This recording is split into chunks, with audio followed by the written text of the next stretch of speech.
Turner. Friendship is Magic, Australia. Series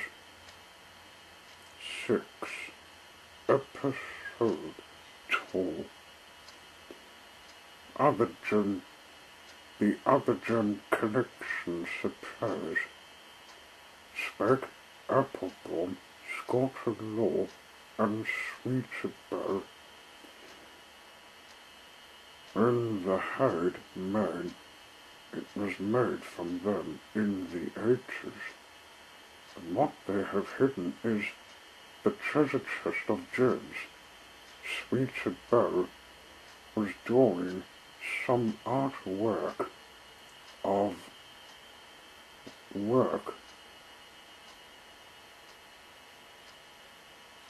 herself with a sister, and Twilight with her friends. Now they were finished with the main landscape, and just about to get the gem collection surprise ready, when they saw Twilight through the trees as they sneaked out. Keep the place safe, guys. I'll distract her. Well, she wants me to help with the charlotte tree. It hasn't got a proper thing. Oh, I hope she doesn't suspect this. Good, we'll deal with the treasure chest.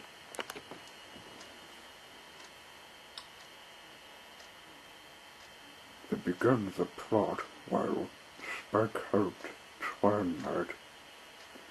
Applebaum, Scottish Law, and Sweetable quickly took the treasure chest to Sunshine's house.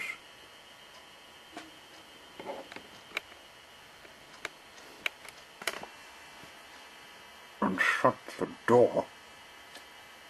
Okay, this is ready. Always surprising. Applejack, Rainbow, Dash Negative, our sisters.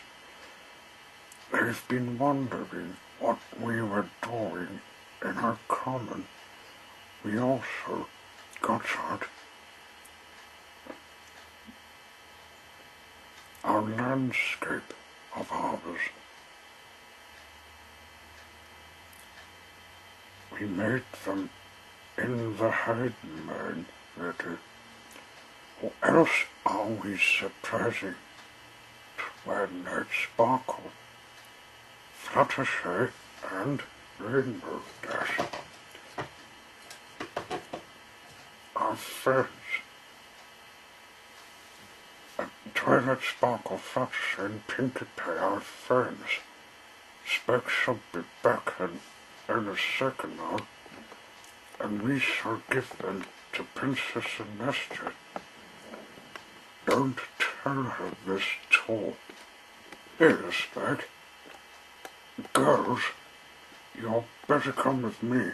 Twilight's announcing something. Listen to Twilight announcing some surprise party in some place new. And as they were talking about what they were doing. Uh-oh. I think we'd better get ready. Hey, you up there, come here. Hello, Percy. Are you taking us to the same place? But to get the surprise? Yes, I told her the starter's surprise. I murdered your lot. Remember, Captain Common. Come on now, back to the common.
You have something to show us. Yes, we do. Sweet Bear has something you should see. Yeah, but it is my own gem collection. And our art. Oh, that's nice. Are they for us? Yes, and the arts are for your teacher, tired nerd. She liked them. Oh, Spade. Thank you, Spade. I suppose she might. Shall I tell you about gallant old engine? Oh, hello, Captain Crook. I didn't know you would come here. A hidden posters capture your wouldn't spoil the surprise. That is me.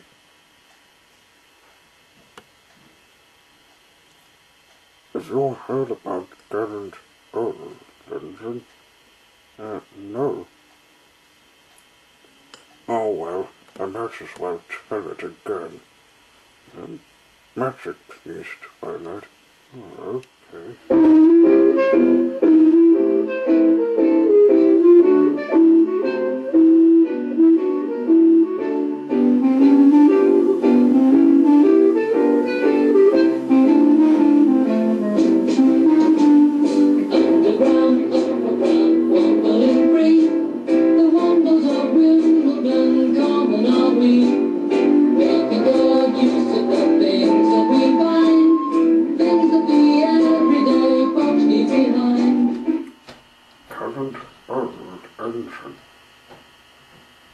I'm ashamed of you, Duncan, said Scarnrover.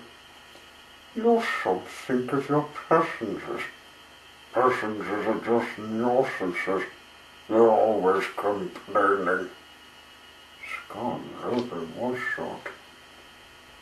That's no way to talk, he said. Passengers are our coal and water. No passengers means no trains. No trains means no railway. And we'd be on the scratchy engine, and don't you forget it. Thank goodness the nurse is coming home. Perhaps he'll teach your sense before it's too late.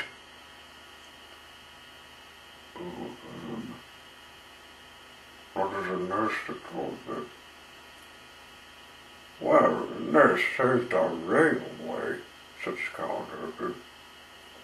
Please tell us about it, begged Peterson. The year before you came, said the old engine, things were a bit bad. We were on our last wheels. Mr. Hugh was the driver and fireman, while the thin controller was gone. He did everything else too, and helped Mr. Hugh mend us in the shed. We expect 2 fresh engines next year, they told us, but we must keep the trains going now. If we don't, our railway will be closed. I tried hard.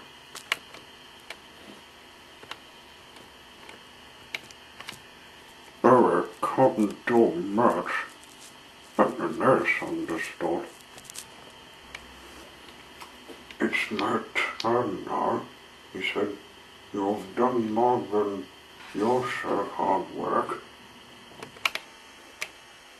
He was often short of steam, but he always tried to struggle toward the station and rest there. That said Scarnrover, is most important with passengers. Passengers, Scarlet continued, don't mind stopping at stations. They can get out and walk about. That's what stations are for, so they get cross. If we stop in the wrong places, I've heard us. And they say we're the bad railway and never come back. I remember Nurse stopping in the wrong place once, said Scarlet. He couldn't help it, but he made up for it afterwards. That afternoon, he had damp rails and a full train. There were passengers even in Beatrice, the guard's van. His wheels slid dreadfully on the steep bit after the first station, but they gripped at last. The worst sober, he thought narrowly. Come along, he sang to the coaches. Oh! Ouch! Oh, I've got cramp. Oh, it does hurt. God, it's painful, he groaned. He stopped, unable to move, on the loneliest part of the lane. The thin controller, Mr. Shaw, examined him carefully. The passengers watched and waited. The nurse eyed them anxiously. They looked cross. At last the thin controller stood up. Your valve there on one side adjourned, he said. You've unfastened the rods and tied them up. Now, nurse, he went on, you need to reach the next station. Can you pull us there on one cylinder? Oh, yes, sir. But the next station isn't the right one. The passengers be cross. Don't worry, snarled the thin controller. They know we can't reach the top station today. The thin controller sanded the rails. Passengers and Beatrice pushed behind. Mr. Shaw gently eased out the regulator and the train jerked and began to move.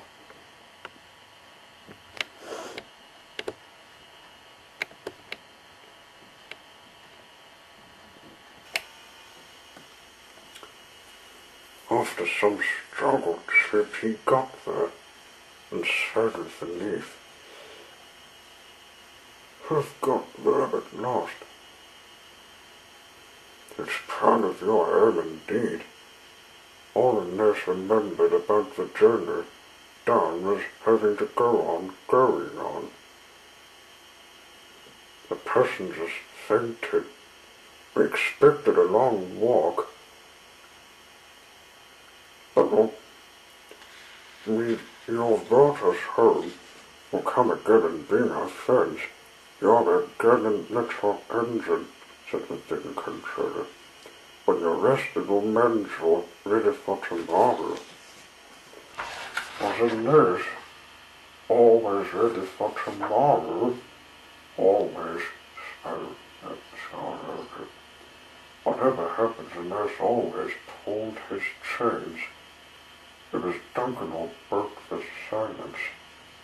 Thank you for telling us about the nurse, he said. I was wrong. Passengers are important after all. He came home at last. Hello, Scarlet. I missed you. I missed your tone, nurse. Well done. That was great. Just like my teacher would tell us. Thank you, Twilight.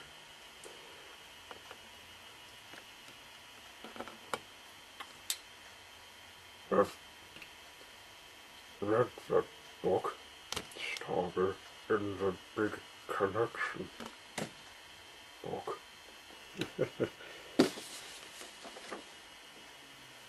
Whatever next can happen,